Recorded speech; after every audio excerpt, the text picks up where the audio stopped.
All right, boys and girls, we are back once again. Not shut down yet, so this is a way to start the show. We have a new face in the building. My boy Chris is going to be taking over with me. We're going to bring this thing to another level. We got everything set up. We're ready to go. Real quick, we're just going to jump in the show. Tonight's episode is about AEW Double or Nothing review. And we're doing this through Monday Night Raw right now. I'm sure everybody's already found out, but Apollo Crews is a new champ. I don't know where at, but we'll figure it out in a little bit. U.S. Mm-hmm. Very nice, very nice. Took it off Andrade, I guess. Yep. I wonder if Zelina turned heel on Andrade and just like kind of kicked him. Oh, I didn't read that part. I just saw that he beat Andrade for U.S. Would not surprise me. Would not surprise one bit. So we're gonna jump right into the show, ladies and gentlemen. We are getting into AEW Double or Nothing, and on the pre-show we had Best Friends versus Private Party. This match went about 15 minutes with Best Friends coming out on top. I'm guessing this is going to put them somewhere up towards the top for number one contendership. That was the match. That was the match. Yeah, that's for number one contenders, yeah. How do you have a number one contenders match on a pre-show? That's what I think was the downfall on the whole pay-per-view is I think they put too much effort into the Dustin Reynolds, Spears little story when they could have put that on the pre-show and to kick off the pay-per-view that way. That would have made the show more interesting for me. Starting off like that, you just think you put a match like Private Party and Best Friends, and more in the middle of the card, and it's gonna I think that's gonna carry your show through the mid card. They say mid card now like it's a bad thing, but to me mid cards will carry the show for me back in the day. So to see a team like that carrying that that 6-7 spot would have been a lot nicer because I believe that's where Dustin and Spears fell. But yep. Yeah, Best Friends coming out on top. Trent and Chuck Taylor.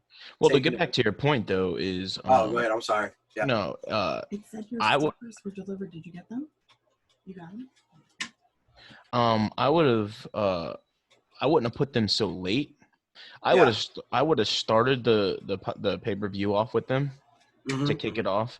I think I'm not certain, but it looked like one of them was injured during the match. Because it was really sloppy. And I mean, I'm looking at the reviews of it. CBS gave it a B-. I mean, that's a fair grade.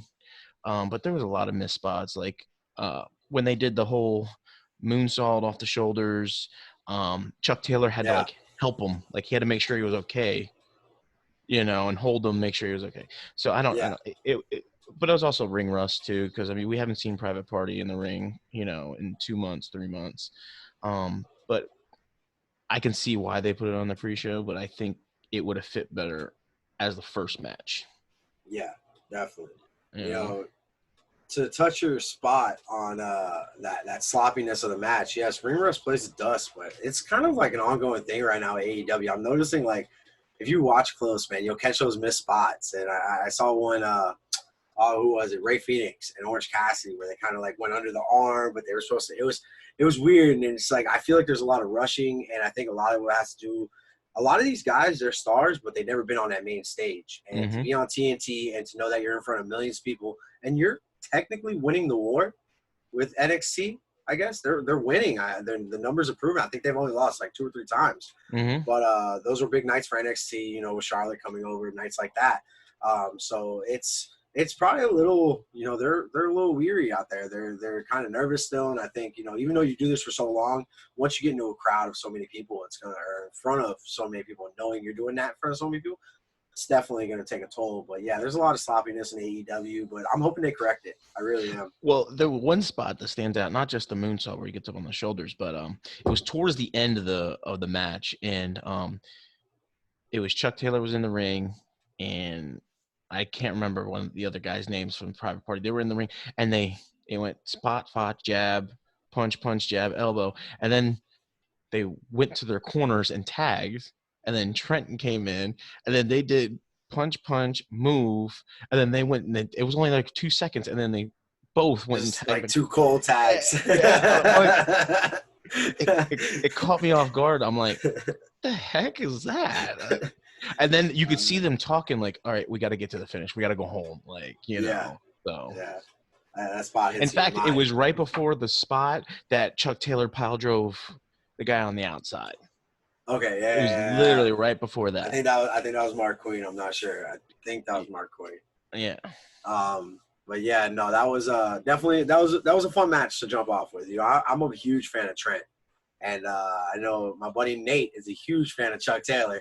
Uh, so we're Yeah, he lives his life. He lives his life just like Chuck Taylor. It's the dude, craziest man, thing. twins, it's wild. Can't wait for him to watch this. But yes, no, I'm glad to see Trent and Chuck Taylor pull off a victory. It's always nice to see him go up in the rankings. So you there? Yeah, I'm there. You're there. All right. So next we have the Casino Royale match. I believe kicked off the show. That's definitely a hot way to start the show. So a match that no one's ever really seen. We had Darby Allin versus Colt Cabana versus Orange Cassidy.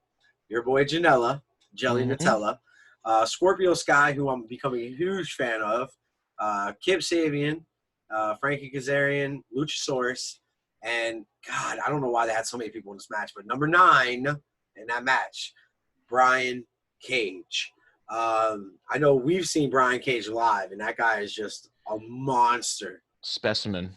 Dude, disgusting. Yeah. Disgusting. And to hear that he's never done like a roid in his life, or he's just like strictly like a strict diet and the way he works out is nuts. Yeah. To know that it looks like that. But yeah, so big surprise in this match for me. I'm going to say, obviously, Darby Allin not winning is probably my biggest surprise. And Taz aligning with Brian Cage was a little interesting. Especially since they've been lining up with Darby for like the past like 3 weeks. Well, I think that's also to the swerve is he was trying to help Darby. And I think what's going to happen is I think you're going to see Darby try to like go after Cage, like try to go after him, and Taz is going to be like, look, I tried helping you. Yeah. You sold me out, so now I got to sell you out. Yeah. I like how they started the match off with SCU versus SCU. I think that was very well done. Actually, who I'm becoming a bigger fan of, not for obvious reasons, but Kip Sabian. I'm really liking Kip Sabian. Enlighten, please. What's the obvious reason? Penelope Ford is my future ex-wife. No, Kip Sabian, I think he reminds me of this is a weird comparison, but like X-Pac. He's very reliable when it comes to matches. Like he had the first match on AEW, on and everything like that. And I think with him, with the right person, with like Sammy Guevara, Kip Sabian, that you're gonna get a great match. Kip Sabian and Darby Allin, you're not gonna have a bad match. And I think Kip Sabian he's like right there. He's flatlining, and because they don't know. I think you're gonna see more now with the TNT belt out. Is you're going to see more of these mid-card guys start to rise a little bit. I think that's later in the show we'll talk about it. I think that's the reason why Cody got the belt is he's going to elevate these mid-card guys. What I liked about the match, what I thought it was fun, Orange Cassidy spots, great. Colt Cabana's Colt Cabana. He's a comedy wrestler. You're not going to see, moonsaults, and everything like that. But I liked how everyone had their spot when they came into the match. Darby with the skateboard, Joey Janela coming in, running in dive off the stage, running into the crowd, dive off the guardrail. Everyone had their spot. And I think it showcased everybody. The one thing that I didn't like and I didn't understand was why did they bury Brian Cage? He laid there for 8 minutes. Yeah, I don't have an answer for you. I'm sorry, sir. Yeah, and like I understand the spot on top. Oh my God, when they landed on him, that was wild. It was awesome. Was. Cage was underneath that thing. Like I know it's coming anytime now, any second. He had it. Well, if you notice, they kept going back to it and they kept adjusting it so that I guess his head, the way they stacked everything, his head wasn't like exposed, like Okay. to when he gets hit, it gets compressed down on him. But First night in AEW gets crushed. Having a crazy episode. and I understand what they were doing. They were trying to set up monster versus monster, and make Cage look strong and big, come out of the rubble and everything like that. But he doesn't need that. Yeah. He's massive. Have him fight off everybody outside. Have Luchasaurus in the ring, and then have him. That's where you get like that Andre Hulk, fucking, prime time right there. Don't have him laying outside for 8 minutes, bust out. Yeah, it was a little weak. Yeah. One of my down spots on this match was a certain spot closer to the end. You have Brian Cage going up one side of the ladder, Orange Cassidy going up the other. For the record, I am not a huge Orange Cassidy fan. I live in the idle footsteps of my Jim Cornette, Colt Cornette, sir. So all that out of the way, Orange Cassidy hanging on Brian Cage's back. They're pulling Cage. This is why it becomes a joke to me at certain points, and I understand why people laugh at us. Everybody is pulling down Orange Cassidy's legs. This is bringing down Brian Cage. Why? There's flick him off your shoulder and go up and get that poker chip. I don't understand it. Sometimes, like, I know wrestling is entertainment now, and a small part of me, and I know just a small part of you, wishes it was still that we're not friends. I'm a heel, you're a face. I'm going to go in there and I want to win this match kind of thing. And no more like I'm playing onto you or I'm going to feed you this. No, like you got to go in there and earn it, and that's kind of, I hold on to that a lot, man. I love going back and watching Mid-South and watching, Bruiser Brody go out there and Stan Henson and just that everything about him was stiff. And I love that kind of work. And I know people hate it nowadays because it's frowned upon in the business. And I know it's entertainment. We're supposed to love it as entertainment, but a small part of me still wants to believe real shit. That's why I appreciate Brock Lesnar going out there and squashing Kofi in 8 seconds, because that's in real life how it's supposed to go. That's what happens in real life. 8 seconds, you're done with Brock Lesnar if you're 110 pounds. So them pulling Orange Cassidy down to pull Brian Cage down did nothing for me. It kind of made me turned off a little bit. And I was just like, this is why people laugh at us, man. We need to – I want to see more seriousness, I actually like that spot. I hate it. The only reason why I liked it is because it plays to Orange Cassidy's demeanor and how, they set it up. As soon as he came in, it was like, how is he going to get up this ladder? How's he going to do this? So then he thought outside the box. I'm just going to climb up the biggest guy's back. Yeah. And what would have been cool is, depending on how heavy the carabiner was or the hook was, if he would have climbed up, if he couldn't get the poker chip up, if he would have just held on to it. And then Cage go up to the top and like power bomb him off. Yeah. That would have been cool, Or just like take it off and walk around with Orange Cassidy hanging off the end of it and just carry it in the back. It's mine now. So is he. Yeah. It's possession's 9/10 of the law. The law. But there was some, like, we've seen Darby Allin. We saw Mhm. Darby Allin a couple of years ago, and he wrestled Ethan Page and in a bloodbath, risked his body, and everything like that. I don't understand the whole skateboard thing at the beginning of the match. I understand that's his stick and his gimmick and everything like that. I don't get it. But I also, at the end of the match, the way the match ended, it looked like he was dead. Like the way Cage threw him, and first off, he hit the ladder and then just went straight down. And I texted you and I was like, I think he's dead. He's dead. He's like, yeah. The way he is risking his body, and I understand like why he's doing it. I understand, but he's capable of doing this. But you're gonna get stuck in that mantra. You're going to, like, if you're a hardcore wrestler, if you're a CZW, hardcore wrestler, you're gonna get stuck into that. Yeah. You're typecast basically. And we know Darby Allin is a great wrestler. We've seen it, and everything like that. But I think he needs to break out of that element. Kind of like Jimmy Havoc. Jimmy Havoc is one trick pony. It's staple gun. staple gun. What does he do? He takes the laminated paper in between the webbings of people's fingers and squirts Yeah. lime juice on them or lemon juice on them. You know, Not a you're not gonna see a headlock or side Russian leg sweep without a chair involved. That's I understand. To get back to your point on Darby's gimmick, the skateboarder thing. I think they're playing to a crowd, and that crowd is, if you're a skateboarder, you're gonna like this wrestler.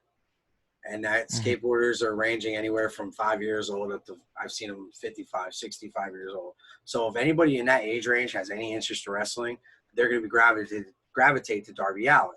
So I kind of see the aspect of the skateboard. It's cool, but like the Undertaker had to do, and this is not me comparing Darby Allin to Undertaker, but like Undertaker had to do, he had to change his gimmick over time. If Darby Allin wants to remain that, that punk, go against the grain kind of guy, skateboarder, he's going to have to evolve that character. And that character is eventually going to have to evolve without the skateboard, and if people really love Darby, they're going to levitate to him. For me, you're going to hear me a lot through every podcast, man. I give Darby Allin all the credit. He's really grown on me. He had the one spot against Cody? And he did the backdrop or whatever it's called. Coffin drop, yeah. He's gonna end up in a fucking coffin doing that thing, man. He did the coffin drop onto the side apron. Yes, I watched that, and I didn't know. I knew who Darby Allin was, but I don't watch him all the time. So when I first saw him, I'm like, dude, this kid's gonna kill himself. He's gonna, I'm not gonna say it, but never mind. He's gonna end up hurting himself really bad going against his back like that. So I'm kind of glad that he's calmed it down and he's kept it more. So he did the one with the Cracker Barrel onto the stairs. That was cool. Just see that thing explode underneath him. So that was kind of fun. But yeah, he's something else. He's really made me like wrestling again. Him, Sammy Guevara, there are two that I'm watching extremely closely over the next couple years.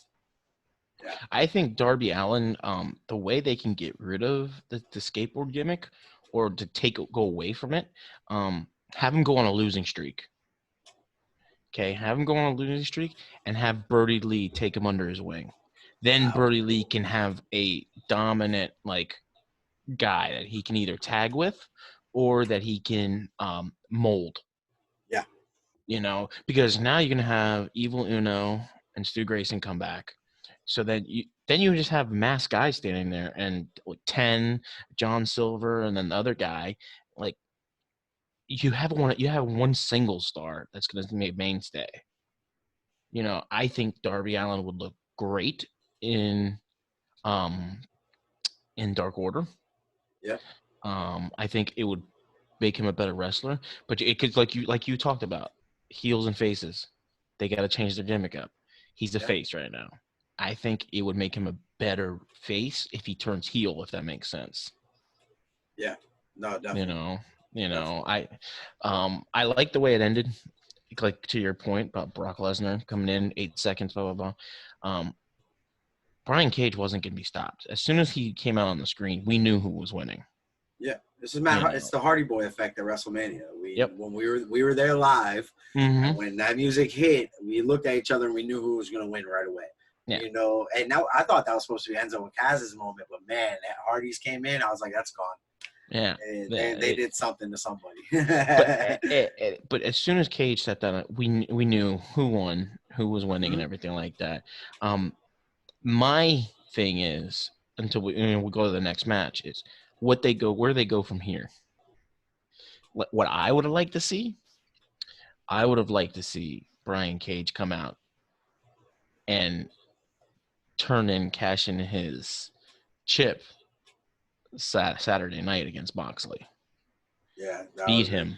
That's where you get. Because we already know where they're going with this. That's where you get Moxley away from Brody Lee. We already know Brody's gonna come back and say, "You didn't beat me. The ref stopped it." And there's gonna be a rematch. Yeah. But somewhere down the line, when there's going for the heavyweight title, you're gonna need to break that, the storyline. And I think Cage could have broken that storyline Saturday. That would have definitely shaken up AEW to have him come in there and beat Mox, and it definitely would have and then have Taz, after he beats Mox, explain why he sided with Cage. The future. Exactly. Just have him, explain why I did this, why I did, and then this is the day of reckoning, blah, blah, blah, blah, blah, beat him if you can, survive if he lets you, kind of like do something like that. Right, like that's how I would have written it. I would have loved it, and it would have left everyone speechless going into the Stadium Stampede match. Yeah. You're You God. know, Here, hold on. Let me get you the pencil because I'm gonna go ahead and just. There you go, sir. because I think I read this morning now that it's Fighter Fest is Cage and Moxley for the belt. I don't know if I'm a big fan of that, but is the poker chip cash in any time? Yeah, or is the poker chip I want a match? I think it's I want a match. But I would have written it as cashing in anytime.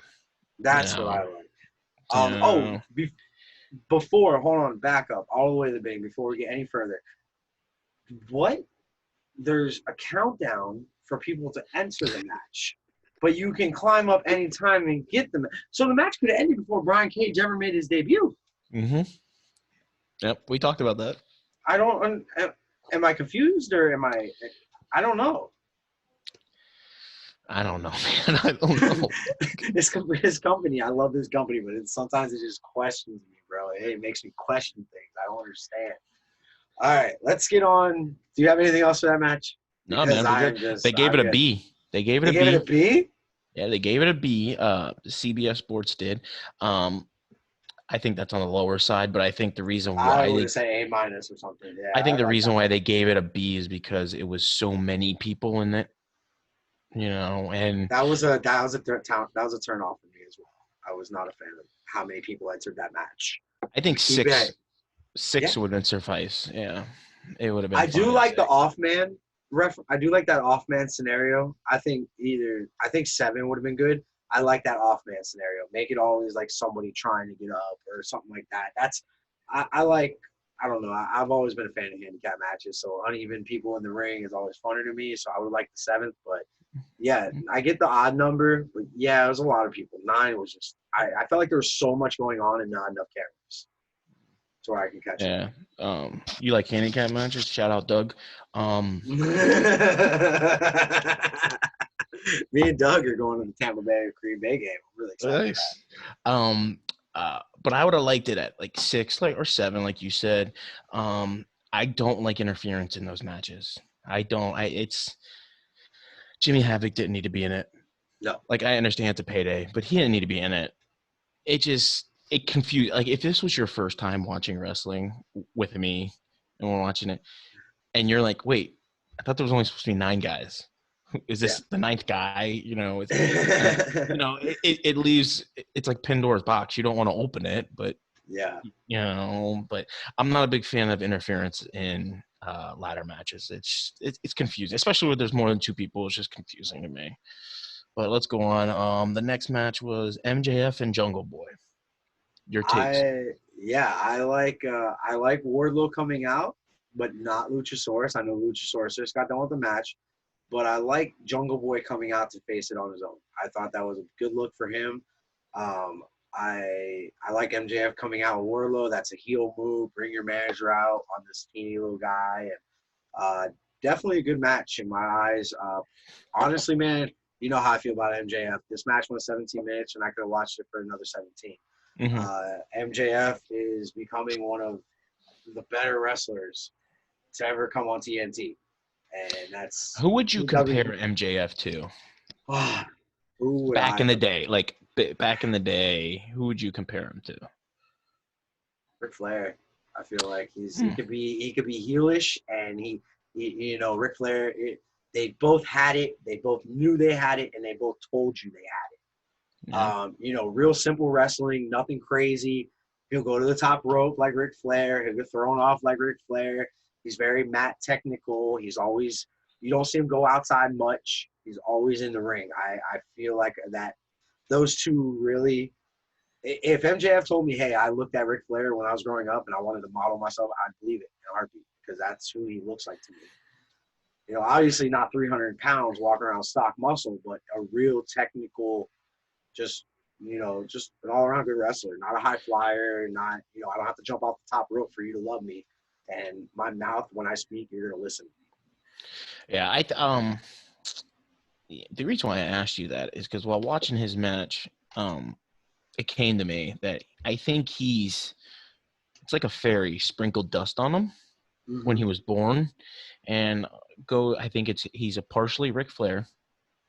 I think he's partially Arn Anderson or Tully Blanchard, just to go like mat technician, but I also think he's part Owen Hart. I can see that. Because Definitely. just the way he is technically, first off, he's only been wrestling for 2 years. Just how technically sound he is on the mic and in the ring. But Owen Hart, when he was the Nugget character, the Nugget gimmick, when he was heelish, and everything like that, I like it. And when the AEW first started, I wasn't a fan. You know it. I was not a fan of him. Not. But I understand, and I love my finger, I'm going to hangnail, but he has an arm sling. I think I love that. I loved it. I loved it. I loved it. It was a great way to get through the quarantine. He cut himself shaving, and he had the big neck brace on. Yeah, I loved it. I loved it. I love the vignettes like that. But getting back to the match, I think Jungle Boy wrestled his ass off. He's just, every time I watch him, man, every time. You're going to hear me say it so much. Jungle Boy and MJF are the future of that company. Easily for the next 5 to 10 years, they have to ride those kids. They're something else, man. And at what time do you think, now that they've brought the TNT belt and the TNT title, sorry, I won't say belts, but when do you see a cruiserweight championship?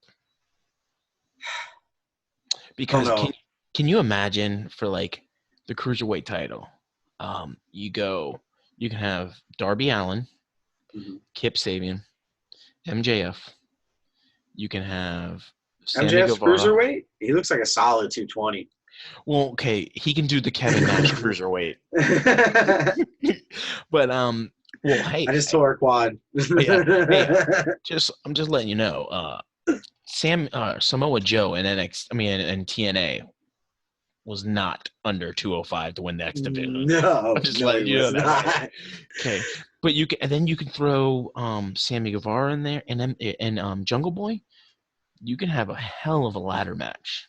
Yeah, dude. If Marco Stunt ever holds that title, I'm never watching AEW again. I swear to God. You notice I didn't bring him up during the ladder match, right? If you did, I was going to walk away. It would have been a small topic, so that's fine. Very, very short, very short. But I liked the match. The only reason why is because it was a storyline-driven match. I'm looking at the notes. MJF worked the arm. He worked the arm, and Jungle Boy sold the arm. And he didn't forget what arm he was working or that was hurt. Because you notice sometimes in some matches, they'll work the left arm, but at the end of the fight, and the baby face is coming back, getting a pump up, his right arm's hurting. It's it's so funny you bring that up. All right, I remember. Hold on, flashback. WrestleMania, Kurt Angle, Baron Corbin. Kurt Angle has the ankle lock on. Baron Corbin gets up, gets out of it, limps off on the wrong foot. Yep.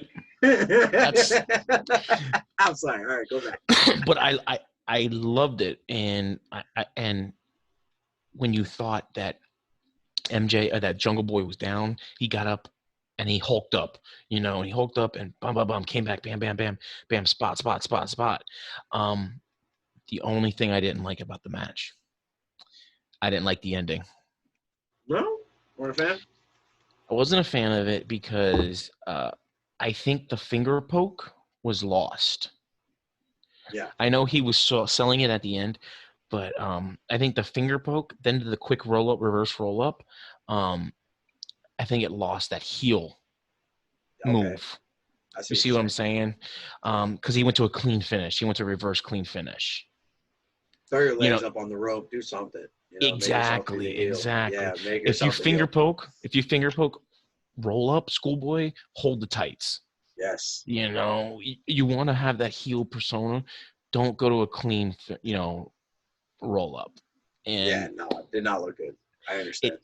and this match got graded as a B plus. Any match with MJF is an A+ for me, homie. Well, because I mean, he's better than you, and you know it. I know. There's nothing I can do, man. He showed my mom how. You know? What was your take on the match? I A+ for me, man. Like I said, MJF. I don't know. I'm just a fan of MJF, and like you said, the ending kind of killed it for me a little bit. I don't know why it did, but now I'm kind of figuring out why. It's because, like you said, it was just that clean roll up. Grab the tights, man. Put your feet up on there. You know, do something. Step on his hair as you're pinning him. Make yourself the heel. Like do something to be like, you know. And Wardlow getting involved in every match, I love it because it's just that I hate you, MJF. I hate just that character comes alive even more. And Wardlow does it. He wins the match. He's acting like he did it on his own. Like I love that whole aspect. There's so much that you can do with MJF and Wardlow. If Wardlow costs or tries to interfere and MJF doesn't win, that's what's going to end up happening. You can split them up, you know, and everything like that. But now going back to the heel turns face, face turns heel, will MJF ever turn face? I don't think you can. Wrestling the day. I don't want to see wrestling the day that happens. I don't want to watch it. Well, I don't think you can because of the fact that I'm better than you and you know it. Yeah. It would be the Bo Dallas. It would just be, you know, it would get lost in the shuffle. Yeah. There's. This goes back to Darby Allin. It goes back to Darby Allin. You're being typecast. You know, he's gonna be a heel the rest of his career. He has to be. It's like the reverse John Cena. Will he ever be a face? Will he ever be the good guy? You know. So he tried that good guy thing with Cody, and I'm glad it ended the way it did. I thought it was great how they did it. You know, him splitting off from Kobe with the white towel and throwing it in, and all that other shit. But yeah, it was MJF can't be a face. I can't see him. You know, no. Yeah, any guy that goes by 3 names has to be a heel forever. Hunter Hearst Helmsley, we're talking to you, pal. We're talking to you, pal. All right, we good? Yeah. Match got a B. B plus. B plus. Yeah, we're gonna get that. We're gonna move that to an A minus. All right. That's only because Lucha wasn't out there to fight off. It's only because Jungle Boy didn't do any extra credit. That's the reason why. Yeah, exactly. Spent too much time in 90210. All right. So we have next the biggest disappointment of the night for me, Cody going over on Lance Archer. Why is Cody Rhodes winning a belt? I think Cody Rhodes should be that character that has a hard time in the big matches. And then overcoming it one day or on a, I don't know. I just felt like that should have went longer. I have a thought of, because you said MJF going after Cody next. I told you I want MJF to continue to beat Cody for as long as he can and be that guy that Cody can't get over on. And for Cody to go over on Lance Archer, it didn't sit right with me, especially after Cody went 20 minutes with Joey Janela a week ago. You beat Lance Archer in 22. Really? It only takes you 2 more minutes to beat a monster? Right. I'm not a fan. I know you have different thoughts, but you kick it off. And I touched on it earlier. I think Cody 1 it's going to help elevate. He's going to help elevate the mid card guys. They always say when there's too many fish in the lake, it gets it's overfished, right? So I think if you have, and those fish that are too much in the lake, they want to get out of the lake, so they want to get caught. So I think what's going to happen is if you have too many floundering mid-carders, they're going to want to go elsewhere. So I think Cody winning the belt is a godsend in a sense that he can create stories with different.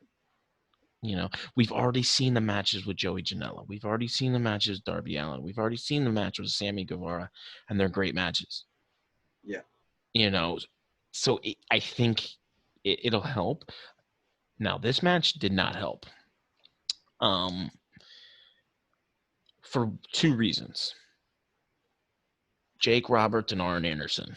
And I'm a huge fan of Arn Anderson. First off, it hurt me to watch Jake Roberts walk down the stairs. See him push Tony Schiavone like a week ago. It was so bad. It hurts my hips watching him take steps. And I know you and I had the same theory on this, the whole Mike Tyson thing.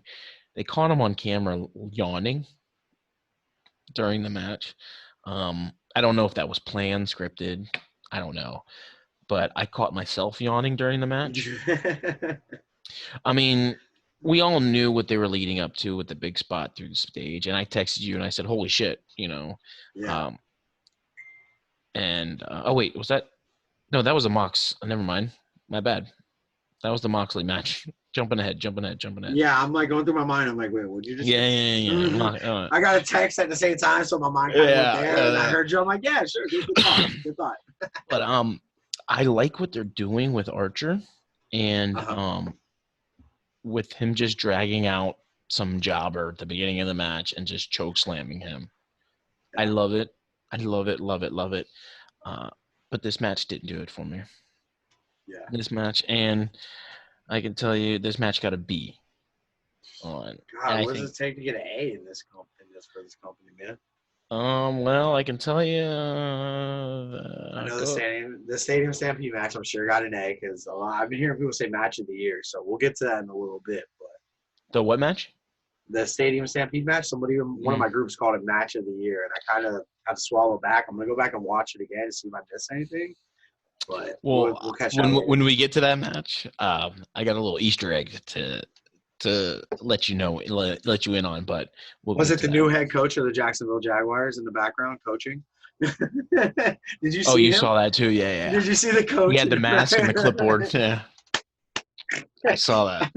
All right, go ahead. At first, I thought it was Jake Hager, and I'm like, what is he doing outside the ring in street clothes? What's that guy doing over there, man? Yeah, but the next match was Chris Statlander and my beloved Penelope Ford, who should not have been in this match, but due to unforeseen circumstances of a man landing on a woman. I mean, Nia Rose. Was it Nyla Rose landing on? It was like 3 people though, so I don't give her all the blame. There was like multiple people involved in that, so that's fine. But I really wish we saw Britt Baker because I love this heel character she's coming into. Man, she's so fun to watch, and you can tell from some like moves, like Adam Cole's teaching her some things at the house, and she's learning here and there. But it's like I put it on my podcast before about her finishing move, the lockjaw, and to me, still that move is one of the greatest moves right now in AEW. It fits her. It's the cripple crossface with a mandible claw. Dude, it's amazing. It's so awesome. It's actually a Rings of Saturn. It's the Rings of Saturn and cripple crossface put together with the mandible claw. Yeah. Yeah, a little shout out Perry Saturn. Is that guy still alive? Yes, he is. But yes, that match didn't do it for me. I mean, I'm a Statlander fan and a 5 minutes beforehand. Yeah, it's 5 minutes and 30 seconds. That's tough. That's tough. Well, it's rushed. It was rushed. Very rushed. Penelope Ford, I like her. She's definitely grown on me as a wrestler. More than just something to look at on the side of the ring. She's somebody that can get in the ring, and you're like, I gotta watch it. We watched her do a moonsault off of a 30-foot ladder. Yep. At Pancakes and Pile Drivers. You and Apollo Crews, yes. Yep. We were right there in Aaron. Hanging out, man. Yep. That's crazy. That was her. I totally forgot that was her. Mm-hmm. That's so awesome, man. She's fun to watch. She's so fun to watch. She's definitely, I think WWE missed the boat on her and that whole growing of NXT. They definitely missed the boat on her. They could have made a pretty penny off her back. Honestly. I think Chris Statlander is someone that they missed the boat on. First off, her finisher, Big Bang Theory, is very sketchy and scary. Mm-hmm. It's a package pile driver, just under the arms, and she just sits down, it's. Yeah, it's you might hurt someone one day. I mean, but it's cool looking. It's very cool looking. I mean, it's probably my second favorite pile driver finisher ever Mm-hmm. right now, behind the Canadian Destroyer. But I mean, the match got a B, Okay. so it's not bad. I have a problem with the placement of the match. Honestly, That's what I was getting to. You're following up Cody and Lance Archer with Chris Statlander and Penelope Ford. No disrespect to those two women, but you deserve to be on like number. Honestly, if you were to switch 3 and 6 or 3 and 5, you put MJF following Cody and Cody following that Statlander match. I think that would have been a lot better. You switch those two. Actually, if you want to do it this way, you have 30-minute pre-show. The next two matches were, 15 minutes maybe at that most? Yeah, something like that. You can flip both the matches to pre-show, put the Best Friends and Private Party in that spot, give them the 20 minutes. Hold on, where's it at? Here you go. I give you the book, pal. You have the book. Because like you said, it went 5 minutes. It was rushed. I would have done on the fly, put them pre-show. I think if Britt Baker was in that spot, you don't have as long with Dustin Rhodes and Shawn Spears. No. Well, Shawn 'cause Spears it Dustin wouldn't be Rhodes was a rushed. 3-minute match. So, but it got a B. So Yeah, not bad. you're frozen on me. Let's see. So then we had Shawn Spears coming out. You there? Little technical difficulty. There we go. There we go. All right. So following Statlander and my beautiful ex-wife, Penelope Ford, we have Dustin Rhodes with Brandy Rhodes, and Shawn Spears. Now, first things first, Shawn Spears coming out and trying to disqualify Dustin. We knew that wasn't going to happen. It was just a matter of time before Rhodes showed up. Brandy Rhodes being on TV every week has actually slowed down, I feel like, a little bit. And they kind of placed her with Dustin and said, hey, you're just going to manage Dustin. She's not so much coming out with Cody too much. Cody's still going to her defense because she was involved with that storyline with Lance Archer. However, I noticed she's more stuck with Dustin, which I'm liking now. I like Dustin with the manager. I love him with Terry Reynolds. Back in the day, it was Goldust. It was good with the manager. Even though it's a sister-in-law. But yeah, no, definitely was good. But a problem for me with this match was, first, it was on the main card. Second was you had Shawn Spears running around in his underwear. And if you notice throughout the fight, He kept pulling it down. Pulling it down. Why am I seeing this guy's ass crack? I don't want to know what Billy Kay is seeing in her bed at night. Or is it Billy Kay? Which one? Iconics. No, Allie. Is it Iconics or I thought Yes, it's Iconics. Shawn Spears is married to one of the Iconics. Peyton Royce. Is it? He's married to Peyton Royce. I might have to fact check that. I thought he was. Check it. Fact check it. I love it. So, the only thing yes. I hold on. Shawn's. This is bothering him now. He needs to make sure I'm correct. Yeah. Because I am correct. I know. I follow them on Instagram. Don't ask me why. It is Peyton Royce. You're right. Oh, God. You don't say that often. Can I record that? It is. It's up in the corner. But yeah, so we had Shawn Spears pulling down his pants every once in a while, and I didn't like that because they've been playing on this gimmick of him and MJF, and they've been the top heels. They've been doing some great things on Wednesday, and this was an issue for me on the cruise was when they threw MJF in the pool. You don't embarrass your top heel. Yeah. Now, I'm not saying Shawn Spears is a top heel, but Shawn Spears is a heel in your company, one of the few that actually are a heel. Yeah. Don't embarrass him on pay-per-view like that. That's not a good look. So that's an issue for me. But other than that, they got 3 minutes. I think that's a little too much. But that's pretty much all I got. They didn't give me much to work with. No. But I do have to say, Dustin is in great shape for 50 plus. Yes, he looks great good. He does look good. Yeah, I guess it's the cut. And I guess when he was in WWE, he was just on the booze and everything like that. I guess he's cut the booze out, and he is very lean and slim, and he works like he's a 25-year-old. Yeah.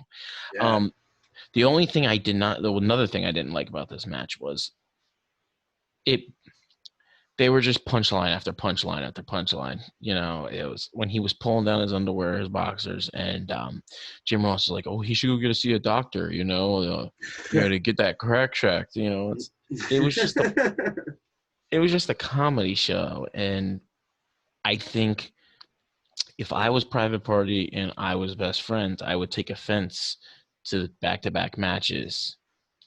Why am I on the pre-show and not on the main card? Like that's especially if that was for number one contendership or the tag team titles. Like why are we not going on? Yeah, that's it's just and if you notice, well, I know I'm gonna fast forward, but at the end of the pay-per-view, they ran out of time. Jim Ross was still doing the ending credits, and it got cut off. So, and instead of having that 5 and 3 minute match, you could have put a good quality 10-minute tag match in there. Yeah. Cut some of the bullshit out, and everything like that. Yeah. Because we all knew the stadium match was taped. It was tape delayed, from the night before. So you knew what you were working with for, let's say, the 26 minutes. Yeah. So you just work backwards from there. Okay, we have a 4-hour pay-per-view. Take 26 minutes off. We got to fit these 7 matches in 3.5 hours. Yeah. But I'm with you. I don't think it deserved to be on the pay-per-view. CBS gave it a C. I was gonna say, let me guess, and I was gonna guess a C or a D. That's where I was going with that. The next match was for the women's championship. I can never say her name. I just call her Shida. Hikaru. There you go. Beat your ex-wife Nyla Rose. It's a touchy subject, man. We're still in the courts. I bet it was touchy. I actually enjoyed this match. I actually did. I'm going to let you take over on this one. This match was a dud for me. I walked away. I had to go out to the car for something. Got on the phone and hung out, and then somebody yelled out, John Moxley's coming out. So go ahead. Take away. I think it was very well done. I mean, I'm not a huge Nyla Rose fan like you are. But put some respect on my name, son. But I think it was very well done. She was the dominant monster, coming down, kind of like Awesome Kong back in the day. Come down with the kendo stick, bam, bam, beat, beat, beat. I mean, she was hitting Shida hard in the back with the kendo stick to where it welted. And some of the spots that they were doing together, it was very well done. Because what I like about AEW is you've got the divas and the women's, championship on Raw and SmackDown. But the quality of matches, like, yeah, there may be 6 or 7 women's wrestlers on AEW, but I think the quality of matches is totally different. I don't think Mandy Rose can give you a better match than Shida. You see what I'm saying? Is I think the women's market on the WWE side is so saturated, to where AEW's got Big Swole, Britt Baker, Penelope Ford. They don't need these girls to wrestle all the time because they're not in the storyline. To where I think Nyla Rose and Shida, they gave probably AEW purposes women's match of the year.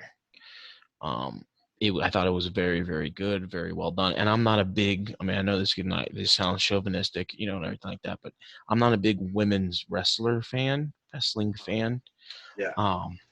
Because granted, I know this is going to sound kind of like hypocritical, but you can predict the spots, you can predict the moves, you can predict the outcome before it comes out. With the women's match. Did you predict this outcome of Nyla Rose losing? Yeah, because I think they're going to try to do kind of like what Brandy did with Awesome Kong with the whole cutting of the hair, like the Colt, and everything like that. I honestly think Nyla Rose should have had that from the get-go.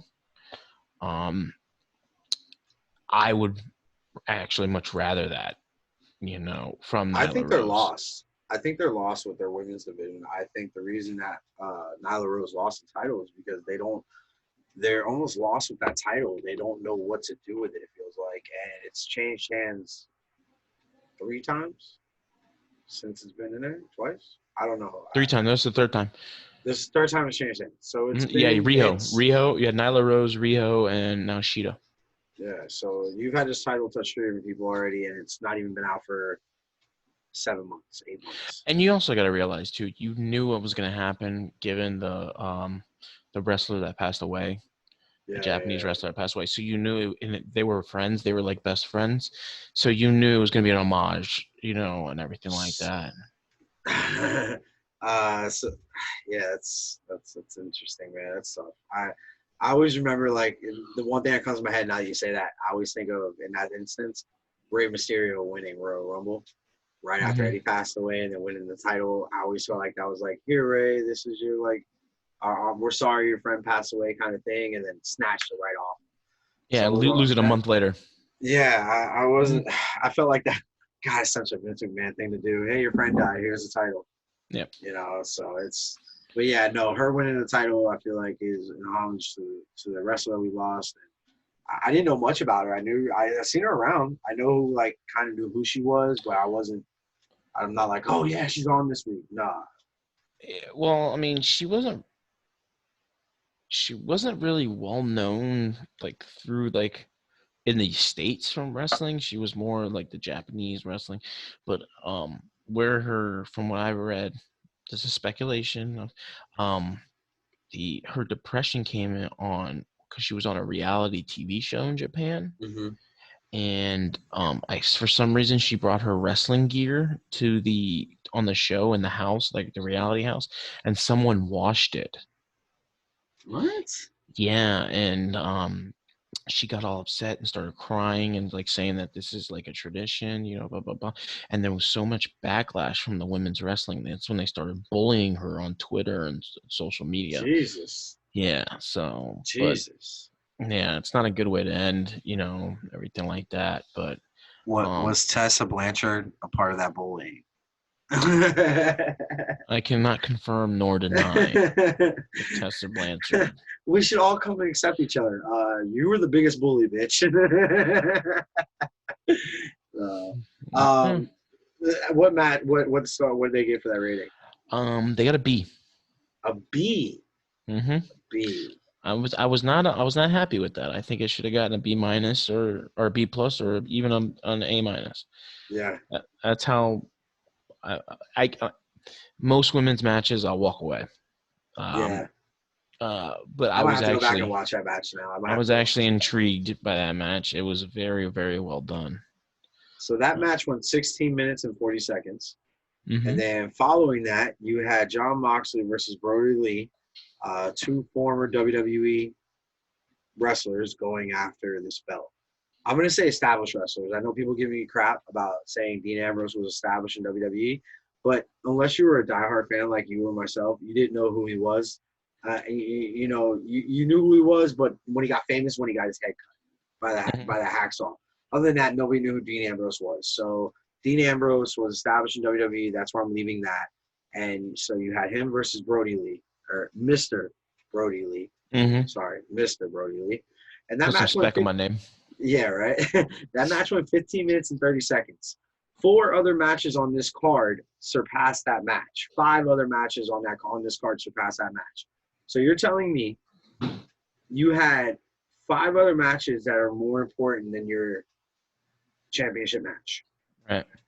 That doesn't make sense to me. That match deserves the most time, deserves the most effort.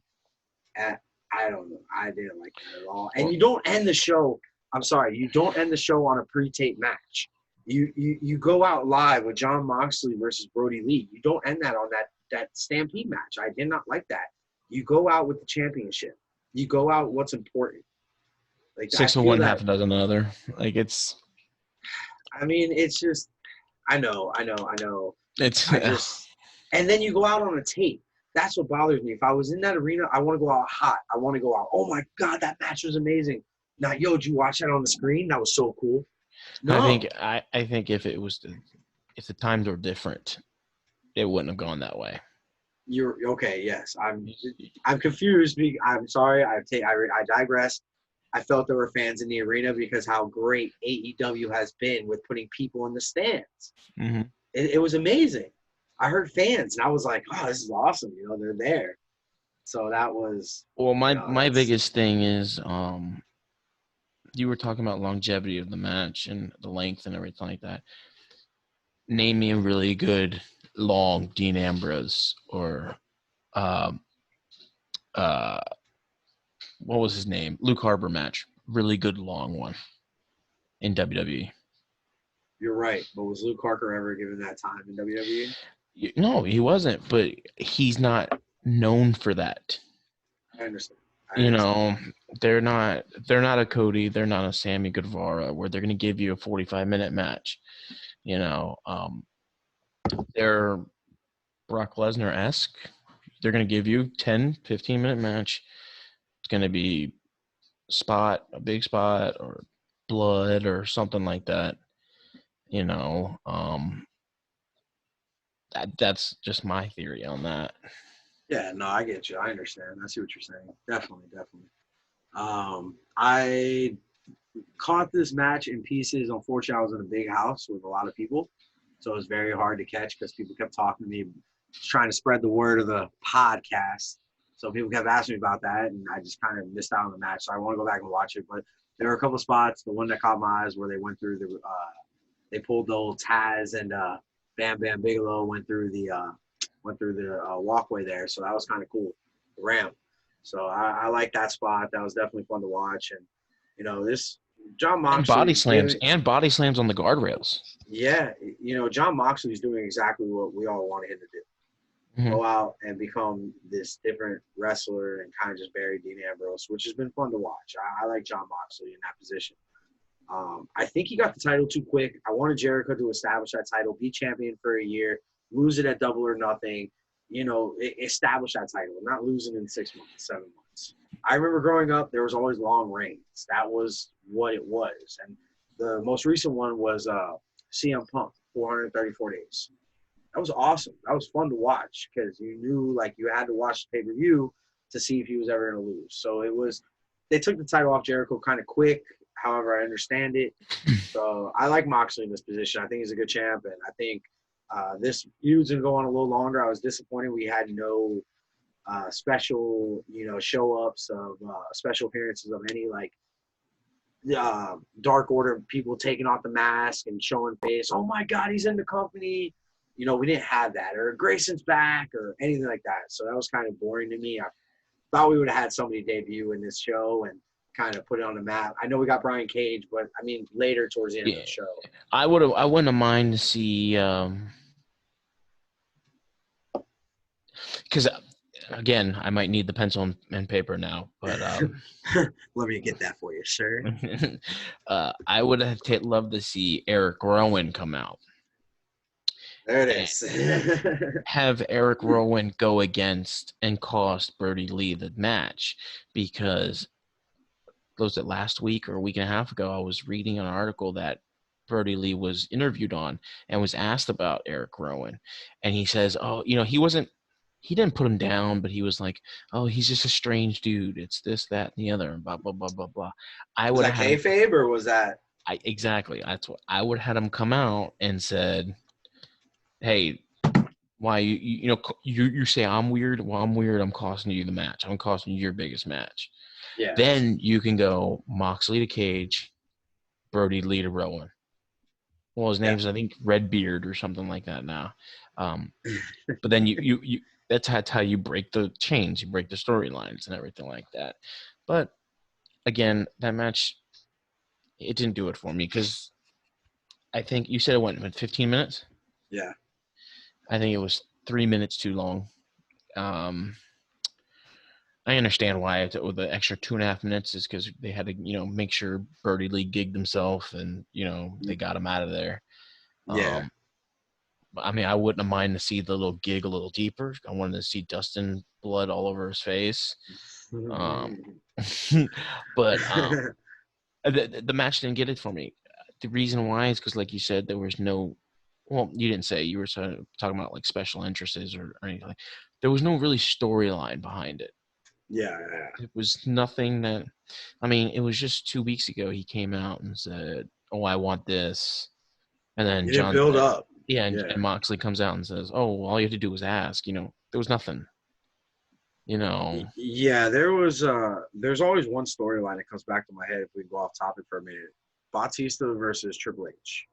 I felt like that story had segments, and when they blew it off at WrestleMania, or was it WrestleMania or Hell in a Cell?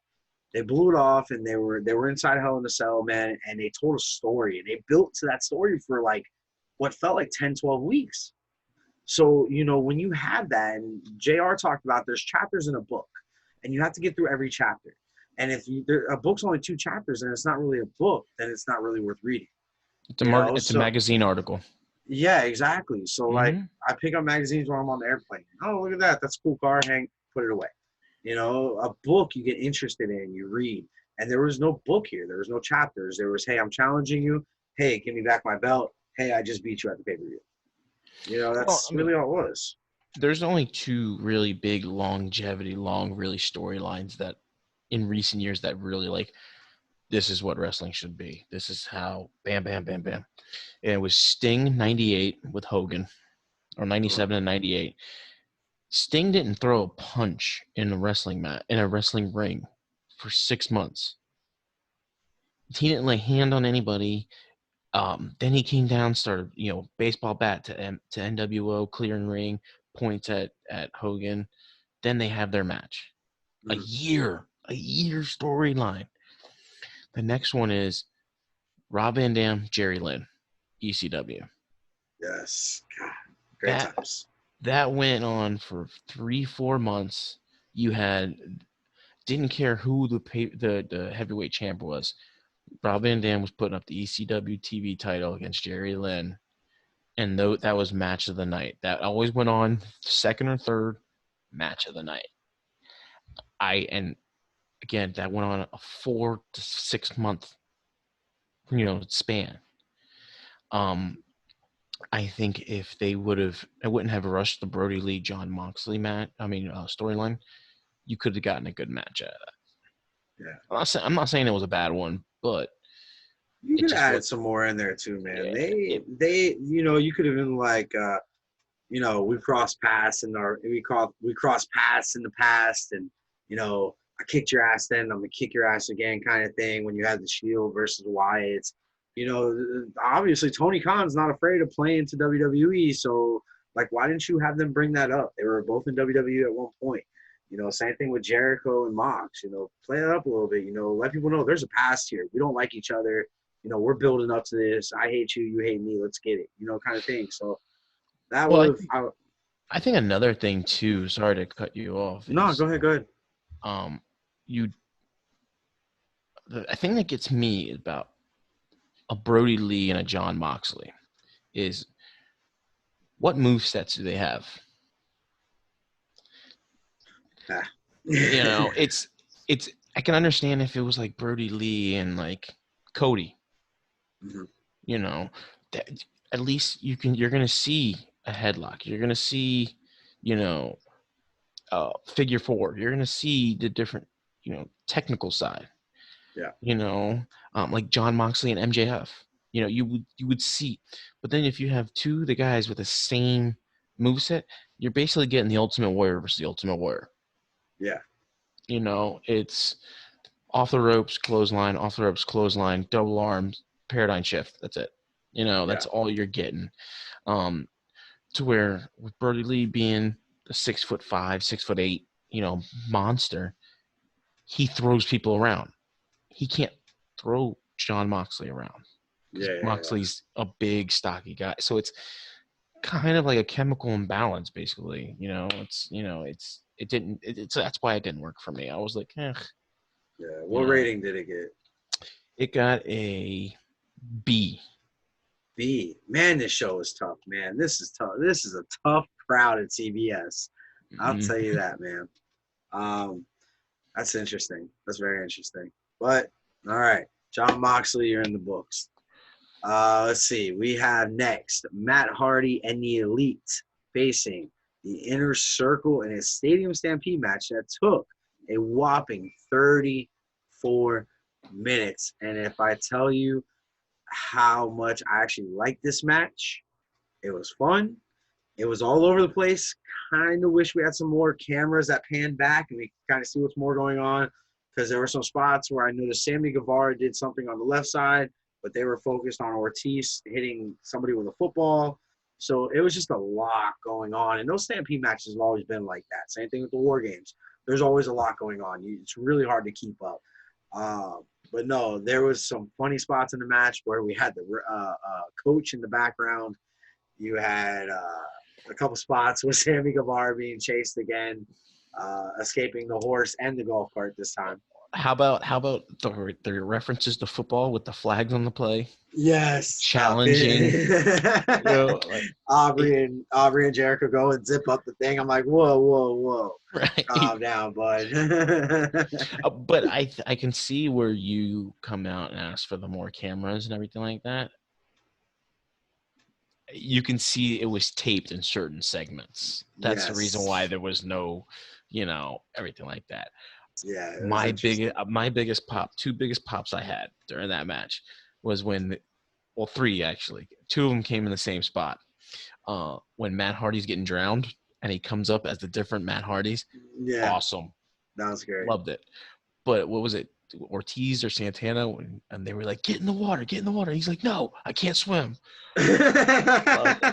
Loved it. Like little things. I was rolling. Yeah. Ortiz was like stepping back a little bit, like slowly trying to get in. And Tony Schiavone goes, it's only 3 feet of water, for Christ's sakes. Loved it. Christ's sakes, and then they're drowning Matt Hardy and like baptizing. But another big spot that got me popped off was Kenny Omega and Matt Hardy. No, it was right before they drowned Matt Hardy and Santana Ortiz. When they were putting them through the table, the guardrail on the table and everything like that.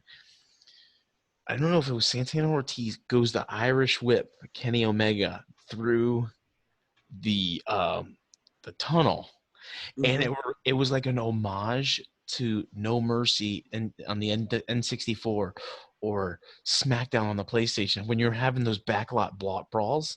And Irish, because then they went to the next cutscene of Kenny Omega in the bar. That's what I told you. Like, that's the Easter egg I found. I'm like, that's so funny. I didn't even catch it. Exactly. Like they throw him in there, and now he's out of the match for that time.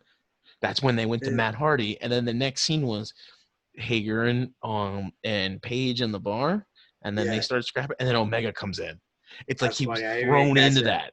I didn't even catch that, man. That's awesome. Yeah. God, it's video game wrestling. Cornette's right. This is all video game wrestling. Well, it's Omega. Omega had that homage because he's a gamer. He's a video gamer, and everything like that. And just those little nuances. Those little nuances is what. I mean, granted. Pop of the night, obviously Guevara and Omega. That bump from that section up above, and then he landed with the fallen angel, or the one-winged angel. That was awesome, man. What a pop, man. That was. There are things that are going on in this quarantine that I'm kind of glad this is happening, because we're getting little spots here and there that are cool like that. And you would never see that if this quarantine wasn't going on, because that match is happening somewhere in a ring, or that match may not even happen. Right. I don't know. I don't know, because they had to think of something. Maybe it did happen. I don't know if the quarantine wasn't going on, just because the Stadium Stampede, make it that. Well, no, it wouldn't, because that was at MGM Arena. Mm-hmm. That was going to be at the MGM Grand. Yeah. So that wouldn't have happened either way. No. So it's like, there's a part of me like, all right, this quarantine's okay because we're getting things we don't see often. The Boneyard match. We would never know what a Boneyard match looks like.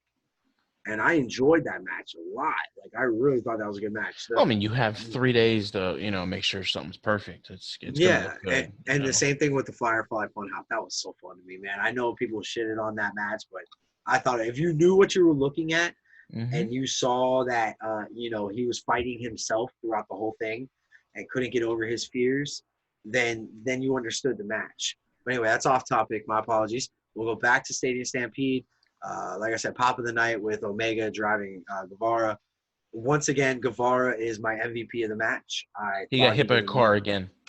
Dude, he was so awesome, man. He's so anything Guevara does right now, I am just loving. I'm all about it. Do they make a Guevara pop? I need a Guevara pop. I need something with Guevara on it. I need a head, a panda head. Can I get a Guevara belt made, please? No, Something, no. something. God, I love this kid, man. He's so awesome. Yeah, he's I like the way he takes the twist of fate. He always lands on the top of his head. I said something last week. I feel like Guevara was basically giving like a big FU to Matt Hardy. Matt Hardy took a springboard cutter that Guevara does, and he kicks out at 2, an early 2, not even a deep 2, like an early 2. And then Matt Hardy gets up and hits him with a twist of fate. And it's like, I'm sorry, the twist of fate's been going on for so long. Why is this still a finishing move? It's just a cutter. Mm-hmm. That's all it is. And that springboard cutter looks so much more devastating than the twist of fate. Why that move is still getting a 3, I can't get over it. So after Guevara hit him with that springboard cutter, and then Matt Hardy gets up and hits him with that, the way he took it was kind of like how Shawn Michaels took the whole match from Hulk Hogan at SummerSlam that one year. Mm-hmm. Just overselling the shit out of it and making it look fake. I feel like that's what kind of – maybe Guevara wasn't doing it. Deep down, I wish he was. Just be like, Matt, you're old. Get out the ring. I'm the new guy. I'm here. You know, kind of thing. Yeah. But I don't know. I think what would have made this match a little bit better is if they both came out and dressed in football uniforms, both teams. I was getting excited when they came out in football uniforms and they were running through fire and shit like that. I'm like, oh man, this is gonna be like a real like contest, you know. Then that's the heel thing to do. Come out with protection. That's the heel thing. Yeah. But I would have liked to see something from the Elite with like something football-ish or something like that, or everyone come out in custom-made Jaguars uniforms, something. You know, don't even have to have pads on, just jerseys that have their names on the back, you know, and everything like that. Was Nick Jackson pegging footballs at Chris Jericho not enough for you? No. He's just taking him out of the bag and hitting Chris Jericho. It was kind of funny to watch. They hit him one time in the balls. I've taken a couple of those, man. They hurt. They're not fun. They're not fun at all. No, they're not. And I mean, and then I think it was Nick Jackson when he ran up that whole section. You know, and then ran back down. Ran back down. Yeah, it's like, oh. This is why they laugh at us, Chris. You know what's great about that is that he runs all the way up and then he runs all the way down, and then the screen shivers, like, so you know that they've done that take like 2 or 3 times. So they edited him getting on to the railing to jump off.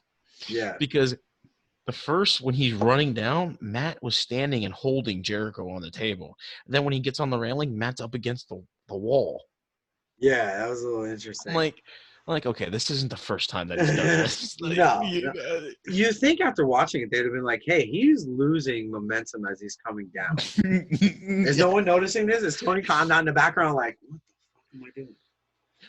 Like, why am I having... I've watched every 204 episodes of BTE on YouTube. Shameless plug. But hey man, they gotta pay us for that now. But that's their gimmick, is like they make fun of themselves. They make fun of, like, they know that if something is like perfect, it's not right. So like they had Nick and Matt Jackson for episode 200 had a match. They had I watched it. How great was that? It was edited great. Awesome. You know, it was good, you know, and everything like that. And they had like stupid little things like where they, you know, you knew they could have fixed it, but they didn't, you know, like the rockers when they did the barbershop going through the window. You knew, you know, when they cut the inside of it, you know, it was his hands hitting it, you know, and you know, so they make fun of themselves. And I think the Stadium Stampede match was just like an homage to themselves. Like, hey, we don't fucking care, you know? Yeah. Do you think they got the idea of that Stadium Stampede match kind of from the BTE? Because I know that episode 200 was way out before that Stadium Stampede match. They were probably like, yo, this is fun. running around Mhm. jumping off of shit. I wonder if that has something to do with it, you know? I think that it played a lot to it, and I think I think they saw with the Boneyard match how much like steam it picked up and how much Yeah. everyone loved it, and everything like that. That played a big factor into it too. You can tell each company's nitpicking little things here and there. They're each catching Mhm. something off each other, which makes me to believe Vince McMahon owns both. And we're all being played. We're all going to be marks. We're all marks to this. McMahon is just sitting back collecting dollars. He's just like bankruptcy. What? If he owns it, he's got thick skin. Because I can tell you what, some of the stuff that Brody Lee does is like a big Dude. fuck you to him. Dude. Did you Like the whole. sneeze? Did you yawn? Not only that, just the way he walks out, the slow. He doesn't do the elongated, but just how slow he walks out, and the fixing of the cufflinks. Yes. That's what Vince does all the time, and it's like a big fuck you to Vince McMahon. Like, What was it? The VKM? The yeah, VKM? Voodoo God. King Mafia. Yep. Yep. I call it the Val Kim Mafia. It's the Val Kilmer Mafia. It's just a bunch of Batmans. But yes, this match took 34 minutes. Please tell me because of that pop and that bump from the top like that this match got an A. A-. We got an A on the show, people. We didn't think it could be done, but we got an A. Do we have an overall score? You're uh-oh. Hang on. Technical difficulties. We will be back momentarily. Oh, there we are. What did this show get? I don't see an overall. I'm gonna go ahead and give it a B plus. We're gonna give it a B plus show. This is better than a B minus B player like Daniel Bryant. This is a B plus, so I'm gonna give it one of those. 1A on the show. That hurts me a little bit. I definitely feel like if Lance Archer would have won, that match would have got an A somewhere. No, I don't think so. No, you don't think so? No. I think the one match that could have gotten an A, other than the Stadium Stampede match, would have been the MJF Jungle Boy match. Yeah. Or the Nyla Rose match. How long does MJF continue this winning streak? I don't know. It's tough to say. I like it. I like it a lot. I mean, you got MJF's undefeated, I believe. He lost in a tag match, but he was not pinned. Mm-hmm. So that's his only loss. And then you got Jon Moxley at 12-0. The only two undefeated wrestlers in this company. Mm-hmm. When do their paths cross? Well, it depends. Are they going to push MJF to the TNT title, or are they going to push? Because now they brought Brian Cage in. You can't really. Yeah, that's tough. I don't see MJF taking a loss for a little bit. I really don't. I think he's too hot. He's your hottest heel. Build him up. Make him seem unstoppable. Make him seem like he's always going to weasel his way into a victory. One way or another, he's going to win a match. Mm-hmm. I don't see a reason to pin him. I just don't see the reason his match should go to that shoulder for 3 seconds or he should tap out. That does not make sense to me in any light right now. Right. So, I don't know. I'm just a huge MJF mark. I'm sorry. You're going to tell me how much of an idiot I am after the cameras go off. I'll accept it. I'm an MJF mark all the way. So, I believe that's our recap, man. We touched all shows. We had a total of 9 matches. You give the overall score on what you think. Give an overall grade on what you think of the pay-per-view. Me personally, I give it. I'm gonna go like a B. I think a B minus. There were a couple matches in there. Placement wise, I really think they should work that out with themselves and kind of figure out, hey, maybe this is hotter in this segment. This is hotter in this segment. That's an issue for me all the time with AEW. I hate the fact that one episode I remember the week I was watching Britt Baker on TV talking for some reason at 9 p.m. And then I flipped to WWE, and it's Brock Lesnar and Paul Heyman. Who am I going to watch? I'm going to watch Brock Lesnar and Paul Heyman. Mm-hmm. It's just you got to figure out timings. When does the channel change? When do people pick up the remote? 8:30, 9:30. That's when people pick up the remote. Put your stars on those times. You gotta open that aspect. And I feel like they showed that with this pay-per-view. They had bad placement on this card. The Cody match, I think should have started number 1. Honestly, because No, I still would have left the kick ladder off the match show there. with that match. I still would have left the ladder match at number 1. I would have put Cody at number 2. So you put Cody at 2, that means you got to move MJF down. And Yep. obviously you push Statlander and Dustin Rhodes up more. Push them the pre-show. You put the tag match. You go MJF, Jungle Boy 3, then you put the tag match underneath them. Yeah. Yeah. And you want to know what I really would have liked too? I would have loved to see Butcher and the Blade jump across Private Party the match. That would have been. Where are they? That would have been real interesting. I would Where have have they loved been? to see it. Do you have any dirt They were sheets front on row. They were front row. What? Yeah, they were standing next to Vicky Guerrero. Oh, Vicky making an appearance. I saw that. That was pretty good. That was Mhm. awesome. So, all right, man. I think we wrapped it up. I know I got to get to bed here soon. I know you're there too. So, this was a fun night. This is going to be going on now. Me and Chris I think we're locked in. This is it, brother. We're going to kick this off and get this rolling. So, every week we'll have a new episode, maybe 2 episodes if I can squeeze it out of Chris. But keep it live. Keep it locked here to the Wrestling Paradox podcast. Let us know in the comments what you thought of the show, and we'll be letting everybody know what our next topic is. All right, guys. Love y'all. Stay safe. Yep.